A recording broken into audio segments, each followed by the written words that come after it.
Trust is fragile. You can spend years building it, yet it only takes one moment, one act of cruelty, to shatter it forever. For 12 years I thought my wife, Hannah, and I shared that trust. We weren't perfect, but we had built a life together, 2 kids, a home, countless memories that I believed meant something. But behind the smiles and the routines, Hannah had been hiding secrets. It began with little things. She became more secretive with her phone, guarded when texts came late at night. Her laughter no longer belonged to me. It belonged to someone on the other end of those glowing screens. And whenever I asked, she would brush me off, saying I was paranoid. But what I discovered went far beyond simple betrayal. One Friday evening, she poured me a glass of wine after dinner, insisting I relax for once.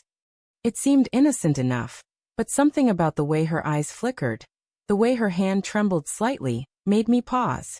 I lifted the glass to my lips, pretending to sip, but in reality, I let the liquid slide back without swallowing. That was when I caught it, the faint bitterness, the unnatural taste. It wasn't just wine. My heart pounded, not from the drink, but from the realization. Hannah was trying to put something in me. Something that would weaken me, silence me. Maybe even worse. I excused myself calmly, set the glass on the counter, and stepped into the kitchen. But instead of pouring it down the sink, I made a quick decision. I swapped my glass with hers. Same wine, same cup. Only now she was the one holding it. And when she raised it to her lips, I sat back and waited. At first, Hannah didn't notice. She sipped casually, her eyes darting toward me, clearly expecting me to start feeling the effects. She even smiled faintly, as though victory was only a few minutes away. But then something changed. Her smile faltered. Her hand, the same one that had lifted the glass so confidently, began to tremble. She set it down quickly, licking her lips as though the taste was off. Her eyes widened, confusion first, then dread. I stayed silent, watching every flicker of emotion cross her face. "What's wrong?" I asked, keeping my voice calm, even curious. She shook her head quickly, forcing a laugh. "Nothing, just maybe the wine's a little strong tonight." But her breathing grew shallow, her fingers tapping nervously against the table. She knew. She had expected me to be the one squirming in discomfort, maybe collapsing in front of her. Instead, she was the one unraveling. I leaned back, crossing my arms. "Funny," I said softly. "That's the same glass you poured for me. You're drinking what you meant for me, aren't you, Hannah?" Her eyes snapped to mine, fear written all over her face. She opened her mouth to deny it, but no words came out. Her lips trembled, her face pale as the truth crushed her.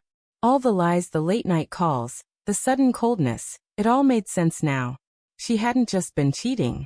She had been plotting, trying to get rid of me so she could move on freely with whoever she was seeing behind my back. But now the plan had flipped. I had the upper hand, and for the first time in years she knew it. Hannah's breathing quickened as she pushed the glass away from her, as if distance could erase what she had done. Her voice cracked when she finally spoke. "Daniel, it's not what you think. But lies sound different when the mask is already off." "Not what I think." I asked quietly. "You put something in my drink. You watched me lift it, waiting for me to go down. That's exactly what I think it is." Her eyes filled with panic. She reached across the table, desperate to grab my hand, but I pulled it back. For the first time, she wasn't in control. For the first time, she was the one exposed. "I didn't mean to," she started. I cut her off. "Didn't mean to what? Kill me? Get rid of me so you and your lover could walk away free?" Her silence was louder than any confession. I stood slowly, my chair scraping against the floor. "You should know something, Hannah. I swapped the drinks before you ever touched yours. You're the one who just swallowed your own betrayal."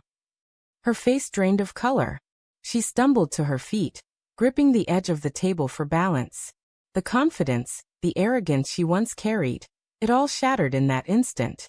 But here's the twist. I hadn't poisoned her. I hadn't stooped to her level. What she had poured into that glass was nothing more than a crushed sedative. Enough to make me drowsy, easy to manipulate, maybe even dangerous behind the wheel. I knew because I'd tested the residue before swapping.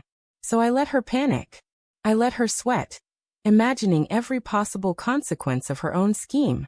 Finally, I leaned in close and whispered, "You've been caught, Hannah. And tonight, you're the one exposed.